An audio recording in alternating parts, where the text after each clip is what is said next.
Before we come to Prime Minister's questions, I would like to point out that the British Sign Language interpretation of proceedings is available to watch on Parliament Live TV. We now start with questions to Prime Minister Ben Everett. One, please, sir.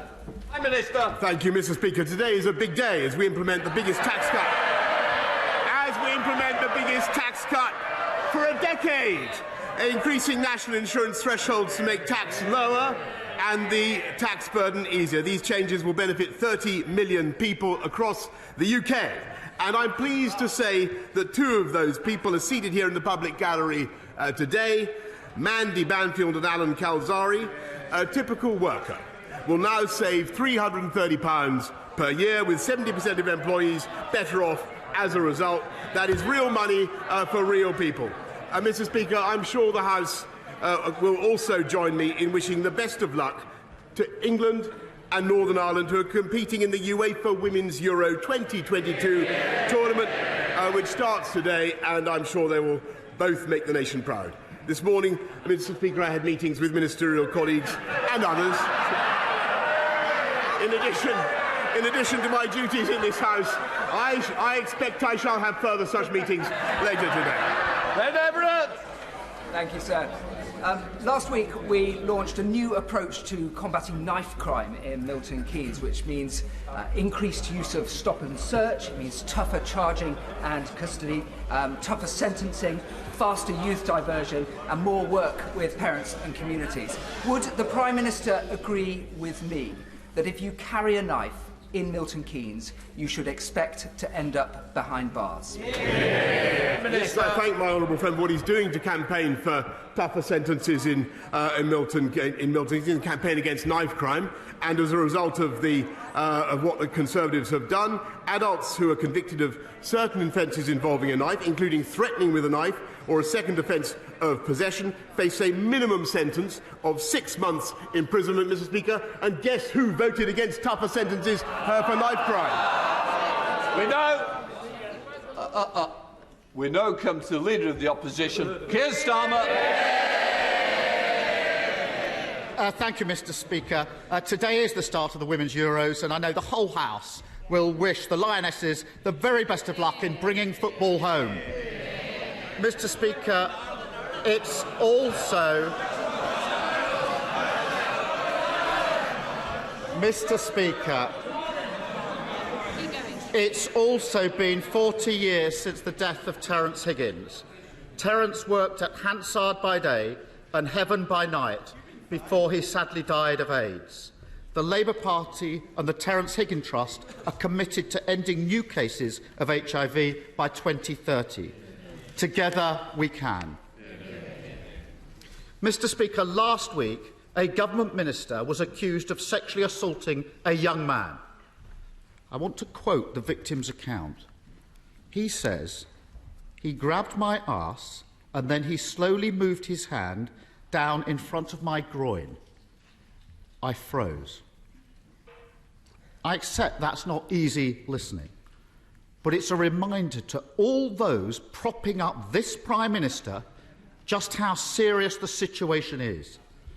He knew the accused minister had previously committed predatory behaviour, but he promoted him to a position of power anyway. Why? Prime Minister. Mr. Speaker, that individual, the member for Tamworth, no longer has the Conservative whip. He no longer has a job. He is no longer, as soon as I was made aware of the allegation that he has just read out, Mr. Speaker, and the complaint that was made, he lost his status as a Conservative MP, and he is now the subject, Mr. Speaker, of an independent investigation to the Complaints and Grievances panel. And that is entirely right. And I want to say to him, Mr. Speaker, I want to say to him that I abhor bullying and abuse of power anywhere in Parliament, in this party or in any other party. Keir Starmer. None of that explains why he promoted him in the first place. And we've heard it all before. We know who he really is. Before he was found out, he's reported to have said he's handsy. That's the problem. Pincher by name, pincher by nature. Now, has the Prime Minister ever said words to that effect? And I'm not asking for bluster and half-truths. We've all had enough of that. Yes or no? Prime Minister. Mr. Speaker, I'm not going to trivialise what happened. Yes, Mr. Speaker. Yes, Mr. Speaker.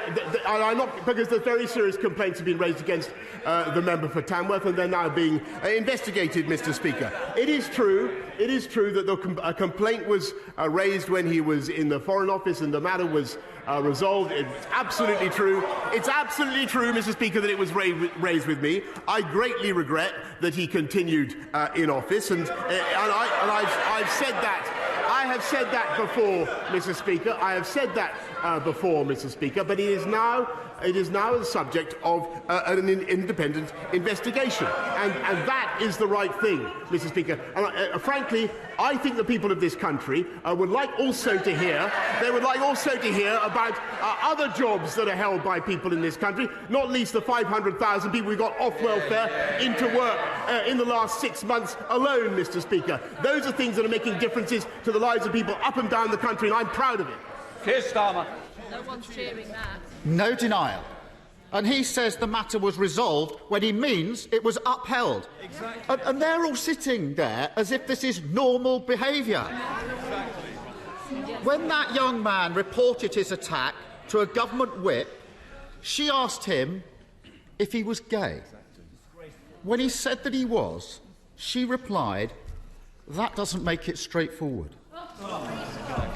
That comment will sicken anyone who's experienced sexual assault and then be made to feel like they somehow asked for it, or who worry that prejudice means their complaint won't be taken seriously. Will he apologise for those disgraceful comments on behalf of his government? Mr. Speaker, I've already said that I regret very much that the member for Tamworth continued to hold office after the complaint was made against him in the Foreign Office, and it was resolved in the Foreign Office. His apology was accepted, but clearly that was not enough. And in hindsight, Mr. Speaker, I should have realised that he would not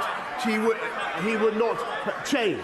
However, when it came to the Friday of last week, and when I was given the information that he's read out about the complaint that was made against the honourable member, I acted immediately, Mr. Speaker, and I took the whip away from him.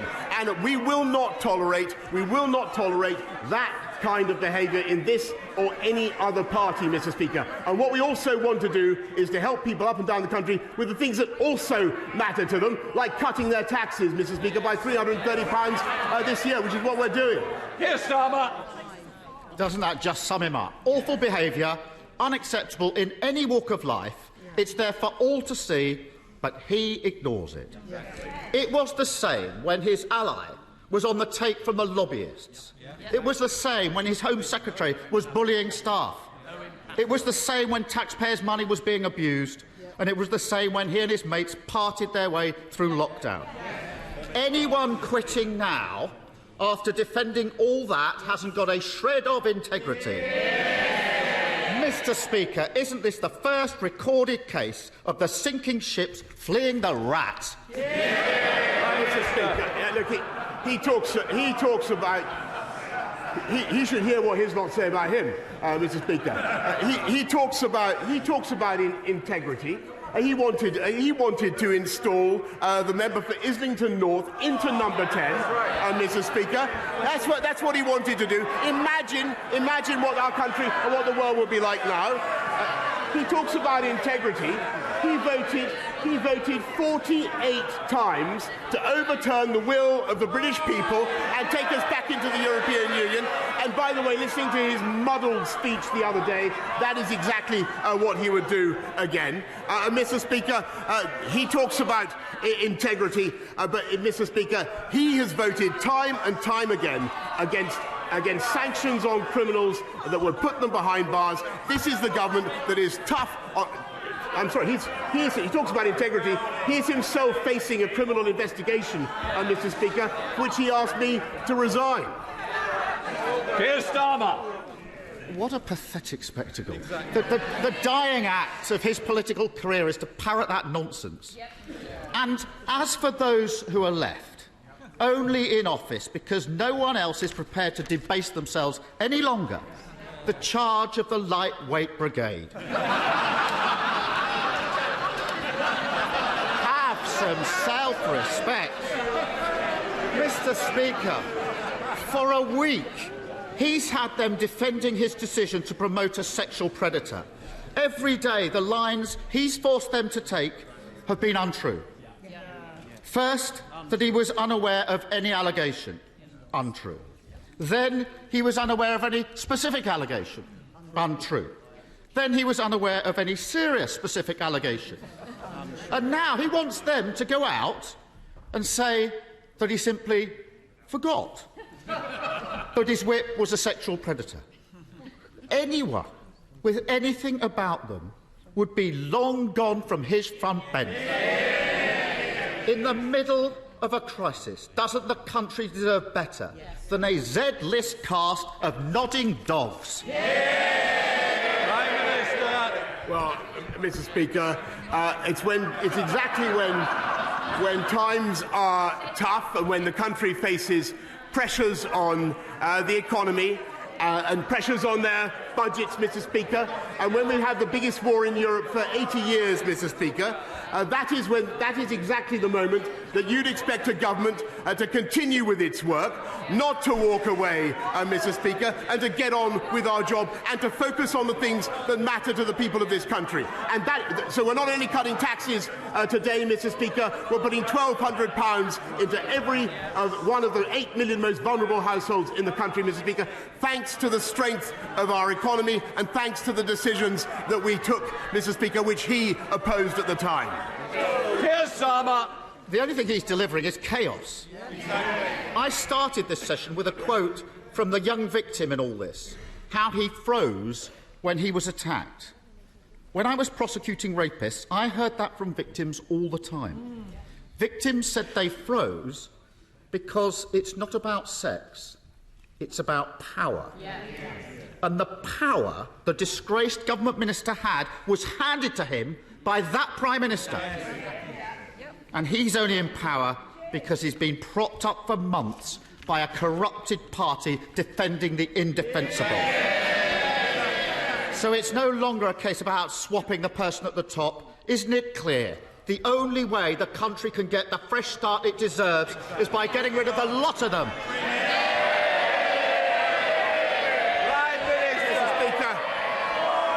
Mr. Speaker, the difference between this.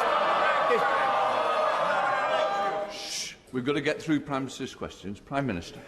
Mr. Speaker, the difference between this government and that opposition is we have a plan and they do not. We're getting on. They want to focus on this type of issue, Mr. Speaker. We're going to get on with our jobs. We're going to control prices, Mr. Speaker, by not giving in to the union barons. They're paid by the union barons, and they're proud of it. We were the first European country to arm the Ukrainians, Mr. Speaker. I'm proud of that. And those guys, Mr. Speaker, the party opposite, not only do they want to put Mr. Corbyn into number 10, the member for Islington North, but 8 of them, including the shadow Foreign Secretary, the shadow Deputy Leader, and 6 others, voted to get rid of our independent nuclear deterrent, Mr. Speaker. Today we are cutting taxes, we're helping 500,000 people into work, and thanks to the strength of our economy, we're helping people up and down the country, and we are going to continue to deliver on the mandate I was given. Johnny Mercer. Thank you very much, Mr. Speaker. On Monday night, the Northern Ireland Legacy Bill reached its 3rd reading. And so with it, the beginning of the end of the journey, a long journey to make sure the service and sacrifice of those who served in Iraq, Afghanistan and now Northern Ireland is not rewritten by those who seek only to line their own pockets. But would the Prime Minister agree with me that never again can we allow such a gulf to open up between this place and those who serve? Never again must they be made to feel like we are not on their side. And will he redouble his commitment to make sure this is the best country in the world, to serve in the military and be a veteran all their family? Thanks, my honourable friend, very much. I thank you for all the work that he's done for veterans and continues to do. This bill will give veterans the certainty they deserve, and we're fulfilling the manifesto pledge to end the cycle of investigations, but also at the same time making sure that families can get the answers they need about what happened to their loved ones. We now come to the Leader of the SNP, Ian Blackford. Thank you, Mr. Speaker. And can I give every best wish to the England and Northern Ireland ladies football team as they approach the Euro Championships. There's nothing better than seeing your teams in these finals. Can we also commemorate the passing 40 years ago of Terence Higgins and all those that have died from AIDS and Sen? And I'm sure, Mr. Speaker, the whole House will want to join with me in passing condolences to the family of friends of the Scottish football goalkeeping legend Andy Gorham, who sadly passed far too early last weekend. He will long live in the memory of the best goalkeeper that many of us have seen. Mr. Speaker, it's easy to forget that only 10 days ago the Prime Minister was dreaming of a third term. Mr. Speaker, you know, it's often said that a week is a long time in politics, but it turns out that 10 days is truly a lifetime. Because, let's face it, it's a minor miracle that the Prime Minister has even made it through to Prime Minister's questions, and he really ought to see the faces behind him, because, Prime Minister, it really is over. The Prime Minister is desperately clinging on to his own fantasy, but the public can't afford to put up with this farce of a government a minute longer. Today, we should be talking about the Tory cost of living crisis, soaring inflation and the growing costs of Brexit. But instead, it's always about him. How many more ministers need to quit before he finally picks up his pen and writes his own resignation letter? Perhaps that's what he's doing now. Actually, Mr. Speaker, I was just jotting down some notes on his question, which I thought was excellent when he was talking about the economy, because that is the issue that the country faces, and that is where this government is introducing, I think, the most important solution: helping families up and down the country with £1,200 going into their bank accounts right now, cutting taxes for 30 million people, £330 tax cut, and helping 500,000 people into work through the Way to Work scheme. That is a fantastic thing to be getting on and doing. That is the priority of this government, and that's what I'm going to focus on. I'm glad he likes it. Ian Blackford. My goodness, nothing to see. We should all move on if we live in the world of the Prime Minister. You know, a few weeks ago I compared the Prime Minister to Monty Python's Black Knight. Actually, turns out I was wrong. He's actually the dead parrot. Whether he knows it or not, he's now an ex-Prime Minister. But he will leave behind two deeply damaging legacies. I hope the dishonesty of his leadership follows him out of the Downing Street door. But the other legacy is that of Brexit. And that will stay, because I'm sad to say that the Labour Party now fully supports Brexit. Mr. Speaker, Scotland wants a different future, not just a different Prime Minister. So if the Prime Minister won't resign, will he call a general election and allow Scotland the choice of an independent future, free from the control of Westminster? Prime Minister. Mr. Speaker, I noticed that his remark that the Labour Party have given up on returning to the European Union was not greeted with rapture by the benches opposite, and that's because it's not true. They want to go back in just as he does. I think that is a terrible mistake. It would be anti-democratic, Mr. Speaker. And as for the referendum that he wants, well, we had one of them, as I've told him before, in 2014. Thank you, Mr. Speaker. Does the Prime Minister think there are any circumstances in which he should resign?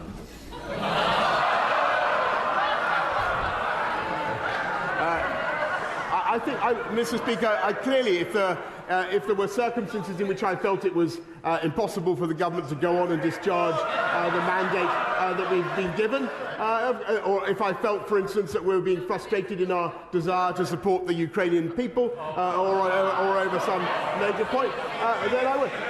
But frankly, Mr. Speaker, the job of a Prime Minister in difficult circumstances when he's been handed a colossal mandate is to keep going, and that's what I'm going to do.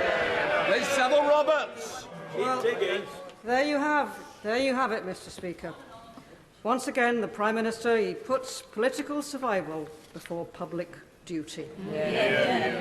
But people can see, even if he goes, it's not an if, it's a when, isn't it? Yeah. The same Westminster arrogance will continue to dictate our futures in Wales. Yeah. Does he want a medal for being the best recruiting sergeant for independence we could wish for? Yeah. Actually, Mr. Speaker, ever I look around the United Kingdom, I had a great talk with Mark Drakeford the other day, as well as talking to Nicola Sturgeon. I see the bonds of our union being strengthened the whole time, and I'm confident that they will continue to do so. Link Drummond. Thank you very much. Thank you, Mr. Speaker. The government's town centre and levelling up funds have been very successful around the country, but there are a few town centres, like Waterlooville in Mearn Valley, that are in desperate straits and haven't managed to get any funding, get a scheme into the present round of funding. Can my honourable friend assure me that future funds will be available to help declining high streets become fit for the 21st century and survive the post-pandemic? Yeah. I thank my honourable friend, and she's a great champion for Mearn Valley, and I will make sure that she gets a meeting with the Minister for Levelling Up at the earliest opportunity. Western. Thank you, Mr. Speaker. The public clearly thinks that this government has lost the plot over the cost of living crisis. The Prime Minister may be aware that the average salary for a nurse is £36,000. For a primary teacher, it is £38,000. They, and indeed working people everywhere, are struggling to pay their rents and their mortgages. Given they can barely afford a £150,000 mortgage on a new home, can he tell this House how he could afford a £150,000 treehouse? What I can tell him, Mr. Speaker, is that up and down the country, rather than talking about fantasy infrastructure, I can talk about real infrastructure. We are helping to unite and level up the people of this country with £650 billion of investment, helping people, helping to lift the aspirations and opportunities of people up and down the country. And thanks to the strength of our economy, we're helping exactly the people he describes with £1,200 going into their bank accounts to help them with the cost of living pressures. Under the House, Peter Bottomley. The Prime Minister knows that while he's Prime Minister, I want him to do all the good he can. While he's Prime Minister's Green and Present Land, can I refer him to EDM 1082 about the Goring Gap, the Chatsmore Farm, or to the Department of Levelling Up, the land above Goring Station, the farm in Worthing, which was fully protected and will be fully protected when another inspector says that Worthing Council protecting it will happen. Can I ask him to tell the government to withdraw their objection to Worthing Council's appeal against the absurd decision by a planning inspector to allow 482 homes to go on this green lung between Goring and Ferry? Minister. I thank the Right Honourable John very much, and he campaigns on this issue for some time. I will make sure that he gets a meeting with the relevant minister to discuss the development in Goring by sea. Ian Legray. Thank you, Mr. Speaker. On the 21st of January, the government committed £100 million from the Automotive Transformation Fund to British Wool, to a gigafactory in my constituency, Calais, Warnsbeck. And as of today, Prime Minister, not a penny, not a single halfpenny is being received by the company. And it jeopardises up to 8,000 much-needed jobs. The tensions between the Prime Minister and the former Chancellor have sadly now been much exposed. And I'm telling you, Prime Minister, the betrayal of my constituents cannot be another broken promise of this government. Prime Minister, give them a nudge. Please instruct your new bestie to make sure that the cheque is in the post this afternoon, because who knows who'll be in that seat this time this afternoon, never mind next week. Can I congratulate the honourable gentleman on the passion with which he advocates investment in British Wool? And I totally share his enthusiasm. And actually, I want to thank my honourable friend, the member for Blythe Valley as well, who is a heroic campaigner on this issue. I can tell him that the letter was sent last night, Mr. Speaker, an in-principle offer of support for this project through... how about that? Hang on in there, Mr. Speaker. That's what I'm going to do. Thank you, Mr. Speaker. The world is facing a global food crisis in which the poorest nations face catastrophic consequences. Will the Prime Minister take all possible action to negotiate and facilitate access to the grain stores stranded in Ukraine? We have a limited opportunity to avert famine in developing nations, and the UK must play its full part using all the resources at our disposal. My right honourable friend is completely right, and there are 25 million tonnes of wheat that are basically being held hostage by Putin. That's equivalent to the annual consumption of many of the least developed countries, and we're helping to lift that blockade, not just by negotiation, but also by supplying demining equipment, insurance for the commercial ships that might be involved, and also 10 million to help improve the railway infrastructure that would be necessary to get the grain out by rail. Mark Hendry. Mr. Speaker, yesterday the Prime Minister said that he is fed up of people saying things on his behalf. It's not just him that's fed up, so are the British people and his ministers who are resigning. They're sick of time and time again being sent out by him to say things that aren't true. Is the real problem him or them for believing him in the first place? Mr. Speaker, I thank him very much, and look, I want to be clear. What I want to say is, I say it again. I regret the way the appointment happened, and I was clear with the House about what I knew at the time, but I want to stress that I take this matter extremely seriously. I'm very sorry for the impact it's had on the victims, but the individual in question, the member for Tamworth, is now subject to an independent complaints and grievance procedure. As soon as that complaint was made, I should say, Mr. Speaker, the whip was taken away.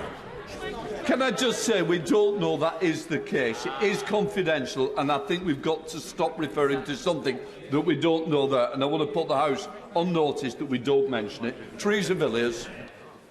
Just over a fortnight ago, 2 horrific fatal stabbings took place in a quiet street in East Barnet.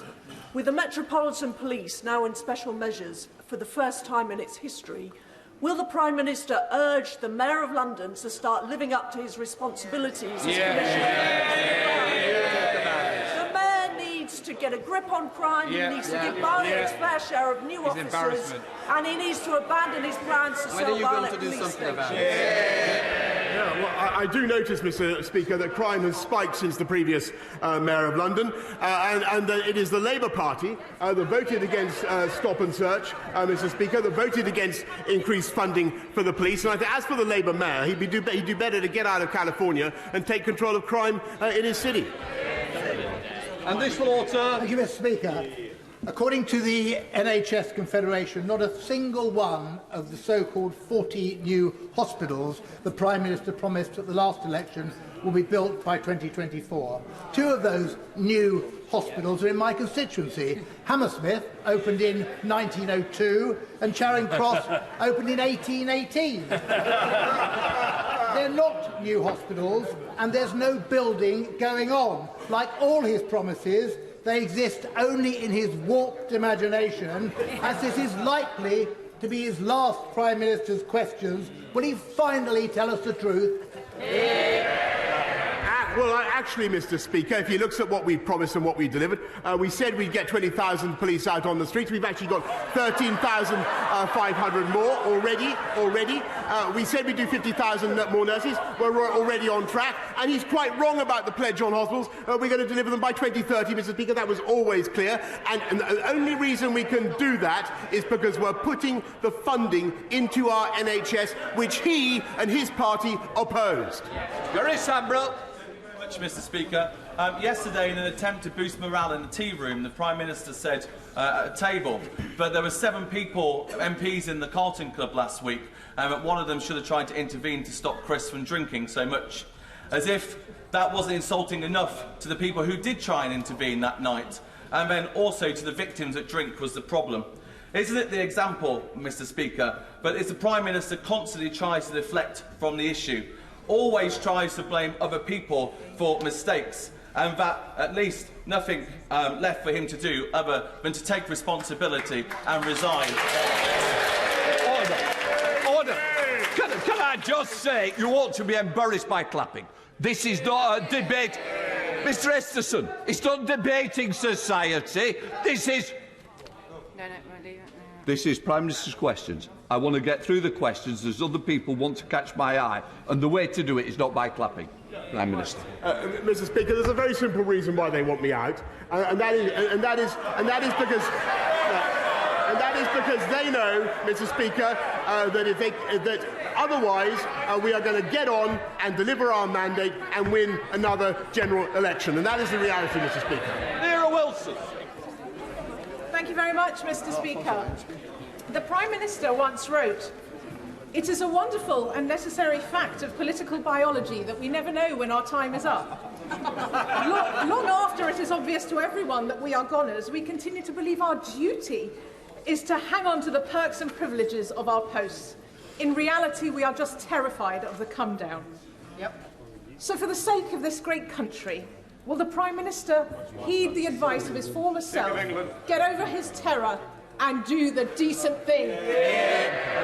Mr. Speaker, with great respect, I refer the honourable lady to the answer I have just given. When things are tough, of course people turn their fire on the leader of the country, but it is my job to get on and deliver our manifesto, which we are, and to deliver on the mandate on which I was elected, and to get this country through tough times, just as we got it through COVID. And that is what I'm going to do. Fiona Bruce. Thank you, Mr. Speaker. Around 1,000, I apologise, around 1,000 delegates from 100 countries are at the Freedom of Religion or Belief International Ministerial Conference over at the QE2 Centre today. There is still time for honourable members to visit.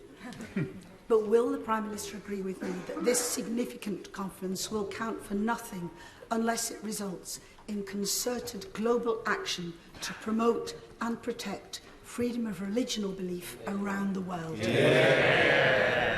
I thank her very much. And freedom of religion and belief is integral to people's identity and their sense of themselves and their own personal freedom and security. And I thank her for the work she's doing as my own envoy on that subject, and also for the wonderful conference that she has organised. It was great to talk to her about it yesterday. Mohammed Jasser. Thank you very much, Mr. Speaker. Will the Prime Minister join me in expressing my deepest condolences to those injured and affected by the explosion at a block of flats at Redwood Grove in Bedford on Monday, which has sadly led to the death of one resident, with others yet to be accounted for.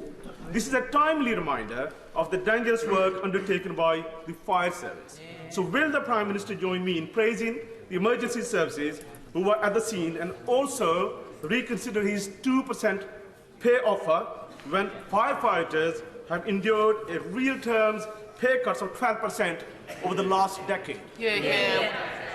I thank him very much, and and I share very much his support for the firefighters of our country. They do an incredible job, and overall it's a testament to their work that deaths from fire over a long period have on average been decreasing, thanks to the work that they put in. We will do our best to look at the public sector pay review body offer and do our best to fund them as much as we can, but everybody knows the inflationary pressures that this country is now under. We don't want to have pay increases that are simply swallowed by price increases. David Johnson. Thank you very much, Mr. Speaker.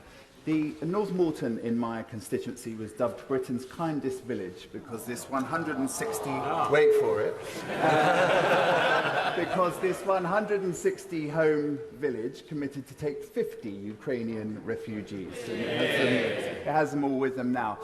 In the gallery today, there is a group of those hosts and some of the Ukrainians that they are hosting, including 2 young people who hope to go into Ukrainian politics in the future. Well, my right honourable friend join me in welcoming them to this place and in thanking North Moulton for their efforts? I thank him very much for what he's doing to host young Ukrainians. Thank everybody actually in this House who's looking after Ukrainians. I think a lot of people are doing that. And can I say, I believe it's the wish of this entire House that those young people should grow up to live in a free, independent, democratic and sovereign Ukraine. Peter Dowd. Thank you, Mr. Speaker. Given that the Prime Minister doesn't like walkouts and strikes, what legislation will he be introducing to stop further walkouts and strikes amongst his cabinet colleagues and junior ministers?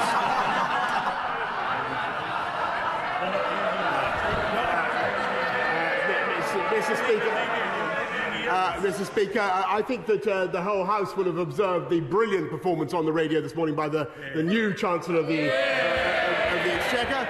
And that's no disrespect to the former Chancellor of the Exchequer. But what I think it shows, Mr. Speaker, is that in common with many sectors of the UK economy, there is a ready supply of skilled labour in the upper reaches of the Conservative Party.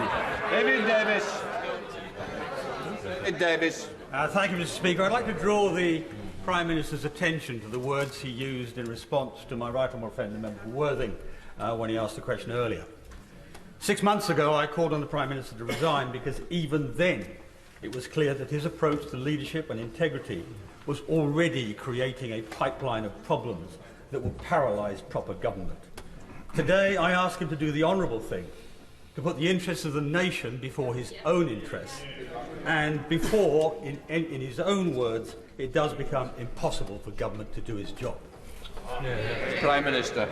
I thank him very much for the point that he's made again. I've just got to, I respect. I just couldn't disagree with him more.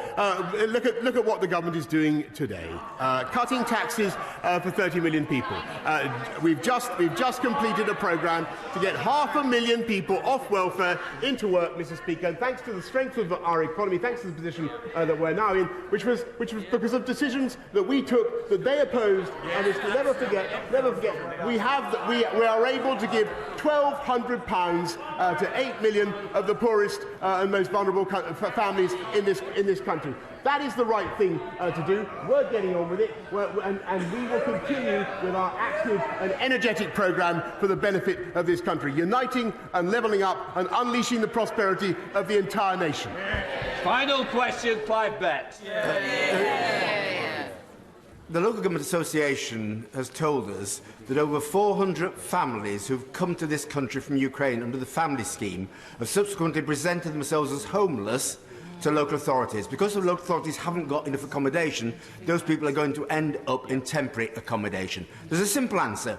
Local authorities could be allowed to contact the many thousands of people who volunteered to provide homes under the Homes for Ukraine scheme. The problem is the government doesn't allow families to transfer from the family scheme to the home scheme.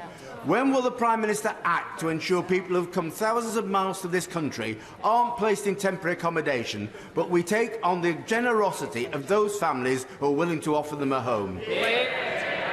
I thank you very much for the very valuable point that he's raised, and we'll make sure that families are able to cross over from one scheme to another, and to simplify and speed up the process. But I don't think that should take away, Mr. Speaker, from the generosity of this country in welcoming Ukrainians. 135,000 visas have so far been issued through our uncapped scheme, both the family scheme and the Homes for Ukraine scheme. It's changing the lives of those Ukrainians, and I think we should all be proud of what we are doing.